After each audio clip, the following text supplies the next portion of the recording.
Still working through it. He's still in a boot. You can know tomorrow night and it's still day to day. Yeah, it doesn't look real good, but we'll see.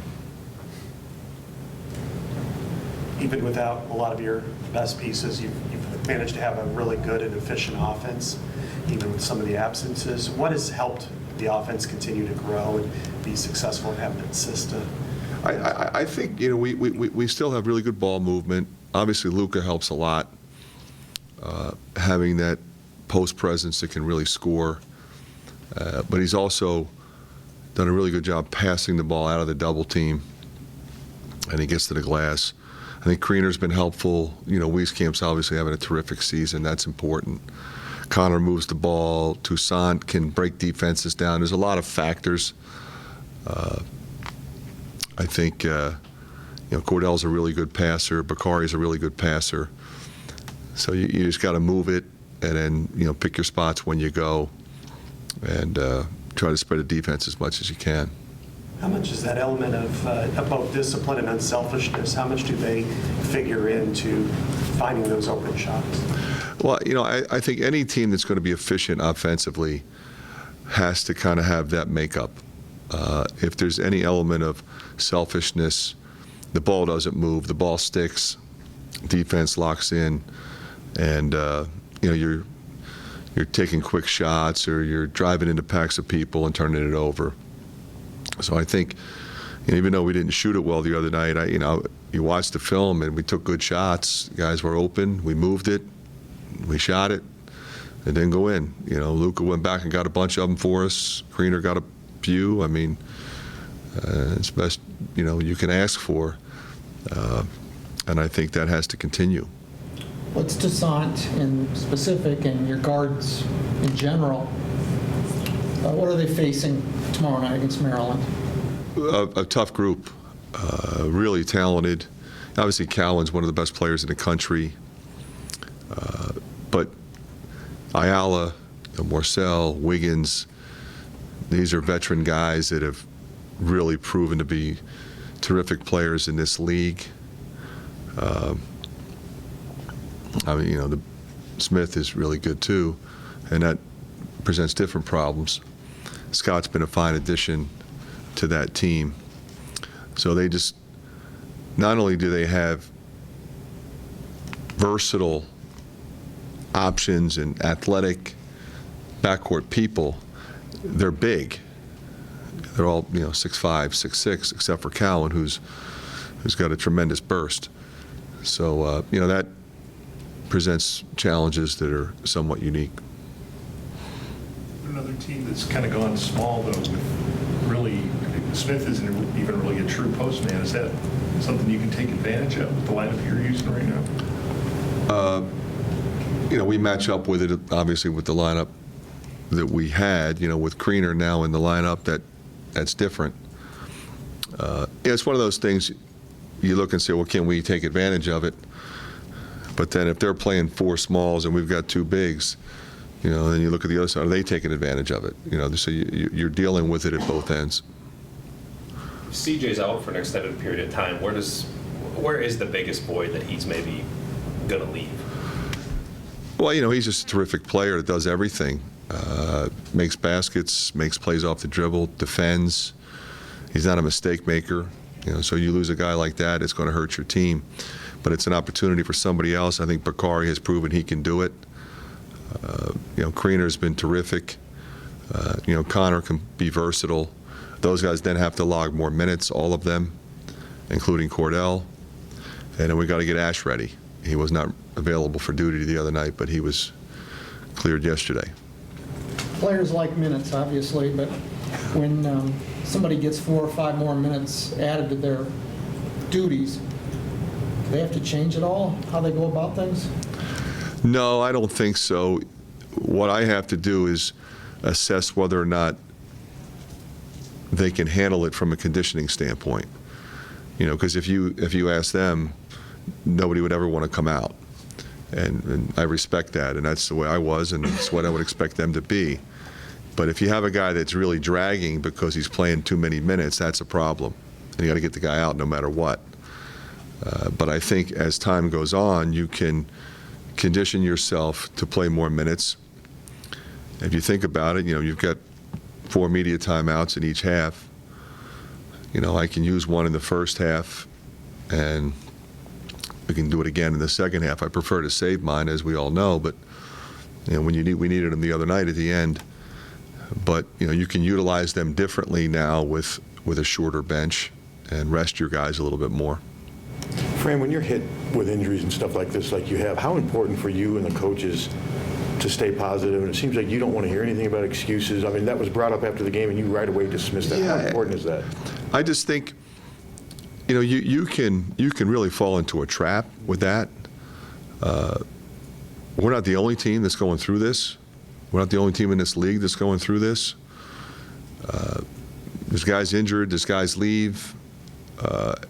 Bottom line is we have other players that we believe in, or they wouldn't be wearing this uniform. And so that's an opportunity for them to step up and produce when given the opportunity. Like Mike just said, you have some guys who are going to get more minutes. They're really good players. Okay, they got to stay on the floor more. There's coaches in our profession that play 6 or 7 every night. That's all they do. That's what they believe in. I've not done that. I'd like to play more like 8, 9, or 10 if we can. That way, when you're playing a fast tempo, you always have fresh bodies out there. But things change throughout the course of the season. You have to make adjustments, and guys have to recognize that. And the only way we're going to overcome it is if everybody's on the same page in regard to the attitude that's necessary to continue to be successful. Guards have played 36 Tuesday nights. Seems like he's built for that. Is that a fair assessment? Oh yeah, he's capable. We try to get him out a minute here, a minute there. You hope he stays out of foul trouble, so you don't have to keep him out longer than that. And he needs to be on the floor. Same with Joe. I think Connor needs to be out there. Toussaint as well. But I think Kriener's had a terrific season. He was decent the other night. He was disappointed in himself, which I respect. When a guy says, "Hey, I need to be better," you respect that about somebody's character, and he will be.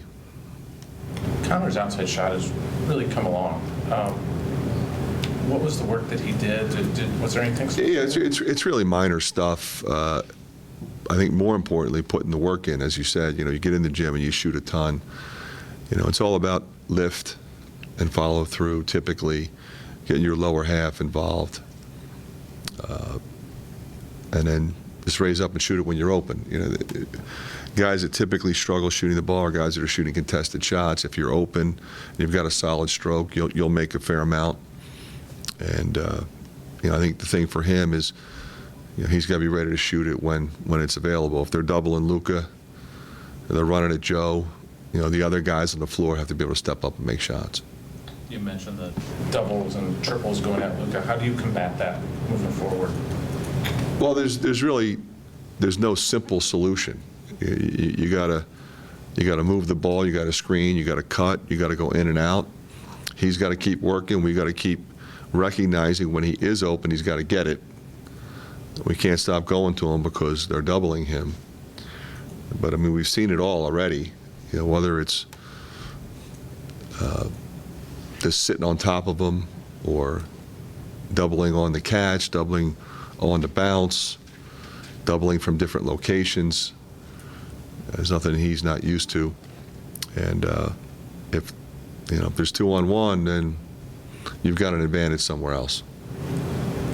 Bakari seemed to really get into a flow against Cincinnati, but sometimes seems tentative to maybe shoot. Do you need to encourage him to? He needs to shoot the ball. He's a good shooter. He didn't shoot it well the other night, but if you break the film down, he played well. And that's what you have to be thankful for, that he was out there effectively doing what he's supposed to do at both ends, moving the ball, driving the ball, feeding the post, playing defense. Sometimes when he played 15 minutes, sometimes when you play 15 minutes, you don't get into the flow offensively. And he took 3 threes, and he was open. And didn't make any of them, so maybe he decided I'll just move it, I'll just drive it, which is fine. But I will continue to encourage him to shoot the ball. Fran, how important is it for you guys to finally get a stretch of games at home? It feels like you never hadn't had that. Yeah, we haven't been here much. I think our fan base when we have been here has been tremendous, and we need that, and especially when you're playing a ranked team like Maryland. It's been a good game when we've played them, whether it's been here or there. They've been good games. So I think we're looking forward to being back here.